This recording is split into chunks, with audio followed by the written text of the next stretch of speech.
Wanita ini telah meninggal selama 5 tahun tetapi nasibnya belum berakhir. Malam itu seekor kucing ajaib kuno menemukannya. Seiring dengannya adalah keajaiban yang tidak seorang pun berani percaya. Kucing itu menginjak tubuh gadis itu dan menarik napas. Murid gadis itu langsung berubah menjadi lingkaran panjang. Philip yang telah meninggal selama 5 tahun, sekarang telah sadar kembali. Yang lebih menakjubkan lagi adalah penglihatannya melampaui manusia. Tidak hanya dia dapat dengan jelas melihat burung camar terbang di langit, tetapi bahkan seekor laba-laba yang baru lahir. Dia dapat dengan jelas melihat setiap rambut di kakinya. Pada titik ini, Philip bahkan tidak tahu bahwa dia memiliki kekuatan super kucing. Menemukan rumahnya, dia tidak naik tangga, tetapi langsung melompat ke atas rumah. Tempat dia tidur dari ranjang, sekarang menjadi papan kayu.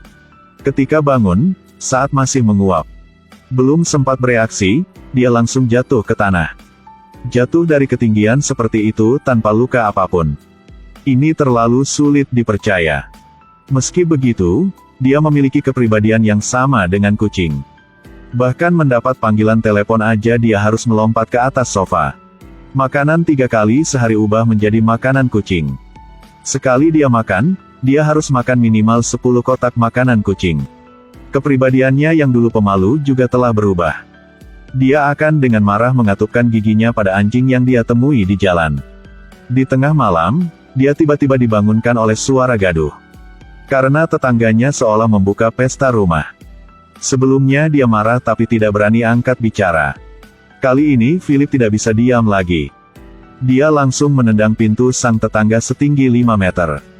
Lalu melompat ke atas meja, meraih nozzle penyemprot, menyemprotkannya ke speaker yang memutar musik. Dia sudah kesal begitu lama, dan tidak pernah bisa melampiaskan amarahnya dengan bebas seperti hari ini. Dengarkan baik-baik, aku ingin ketenangan. Setelah itu, Philip memotong rambutnya yang panjang. Lalu memakai lipstik merah cerah, eyeliner. Mengenakan setelan kulit yang telah disembunyikan selama bertahun-tahun. Penampilan seorang gadis kucing juga muncul. Dia duduk di mobil kesayangannya. Lalu nyalakan throttle, berakselerasi dengan cepat di jalan. Dengan keberadaannya, para penjahat di seluruh kota gemetar ketakutan. Misalnya tim perampok toko permata ini. Mereka akan dibuat curiga terhadap kehidupan oleh gadis kucing itu. Kedua perampok ini merampok toko permata untuk pertama kalinya dan menabrak seorang wanita yang bahkan ular pun tidak berani menyentuhnya. Mereka tidak tahu batas kesabaran gadis kucing itu. Mereka dengan panik menembakkan AK ke arahnya. Tetapi setelah menembak beberapa saat, mereka menemukan bahwa orang itu tidak dapat ditemukan. Kedua pria itu saling memandang dengan keraguan terhadap kehidupannya. Saat ini Philip melakukan tendangan. Langsung menendang mereka. Mendengar suaranya, para tangan kakinya yang di luar langsung menyerbu masuk. Berkat tubuh yang fleksibel seperti kucing, Philip berlari seperti terbang di atas tembok vertikal.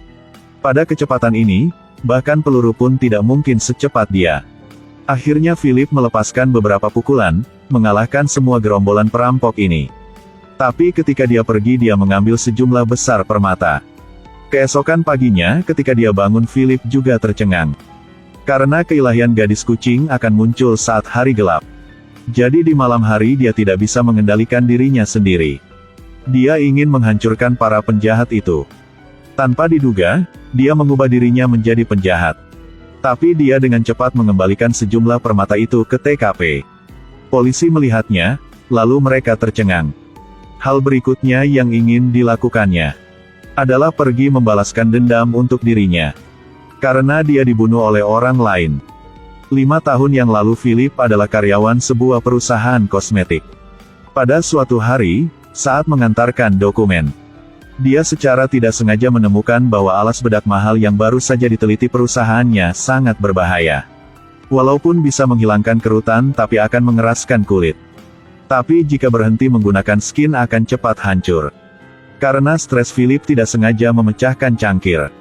Satpam langsung mengejarnya. Dia pikir mereka bisa berbicara dengan tenang. Namun lawan langsung melepaskan tembakan. Philip sangat ketakutan hingga dia kabur. Saat tidak sengaja dia menabrak pipa. tanpa tahu bahwa ini adalah pipa pabrik yang tercemar. Karena tidak ingin hal buruk terungkap, pemilik pabrik suruh anak buahnya bunuh orang. Pria ini mengaktifkan air kotor, langsung mendorongnya ke tebing yang dalam. Dia tidak bisa berenang di air yang tercemar dan dengan cepat berhenti bernapas. Kemudian ditemukan oleh Dewa Kucing. Sehingga Philip baru memulihkan nyawanya. Untuk balas dendam, dia mendobrak rumah nyonya pemilik sendirian. Hasilnya, dia menemukan sebuah mayat tergeletak di tanah. Di badan ada bekas cakaran kucing di sekujur badan. Ternyata sang nyonya Laurel tahu dia akan datang untuk menimbulkan masalah. Jadi dia membunuh seorang dulu lalu menyalahkan semua kesalahan padanya. Polisi di depan pintu sudah lama menunggu. Setelah itu Philip dikurung di penjara. Saat ini kucing ajaib muncul lagi. Dia mengajarkan Philip bagaimana kucing kabur dari penjara. Ini adalah pelarian tercepat sepanjang masa. Langkah pertama kaki kiri ke depan. Lalu kepala dan satu bahunya juga lewat dengan lembut. Gunakan waktu 3 detik saja. Dia berhasil kabur dari penjara. Kucing ajaib di satu sisi juga tercengang. Tapi di luar penuh dengan polisi. Tidak mungkin keluar melalui pintu utama. Untungnya dia cewek kucing. Melompat keluar jendela. Setelah berputar 720 derajat di udara, dia berhasil mendarat. Setelah berganti dia masuk ke bengkel Laurel. Mengalahkan semua penjaga. Kemudian menemukan Laurel untuk menyatakan perang. Karena lama menggunakan alas bedak berbahaya itu. Kulit Laurel sekeras batu. Kekuatan serang normal tidak akan bisa melukainya. Philip menggunakan kekuatan sekuat 2 harimau dan 9 kerbau untuk membuatnya pingsan. Ketika dia pergi untuk melihat apakah Laurel masih hidup atau sudah mati, Laurel mengambil pecahan kaca dan menikam pinggangnya. Philip dengan cepat ditarik olehnya. Laurel sangat kejam. Masing-masing satu tongkat sepertinya merenggut nyawanya. Di tengah bahaya, Philip tiba-tiba meledak dan menekan Laurel. Lalu lompat tinggi menggunakan senjata rahasia untuk menyerang dari jauh. Laurel tidak bisa melawan. Philip sekarang sangat cepat dan kuat. Cakar gadis kucing mengenai punggung Laurel. Hanya beberapa gerakan sudah cukup untuk mengalahkannya. Untungnya dia menangkap satu batang besi. Tapi saat dia melihat wajahnya yang rusak, dia tidak ingin hidup lagi. Sehingga dia lepaskan tangannya. Dan jatuh dari ketinggian ribuan meter. Akhirnya jatuh ke tanah dan kembali ke tanah airnya. Film ini ingin memberitahu kita. Pedagang serakah tidak akan berakhir dengan baik. Jadi jangan kehilangan kemanusiaanmu demi sedikit keuntungan pribadi. Oke, segini ulasan film hari ini. Sampai jumpa lagi.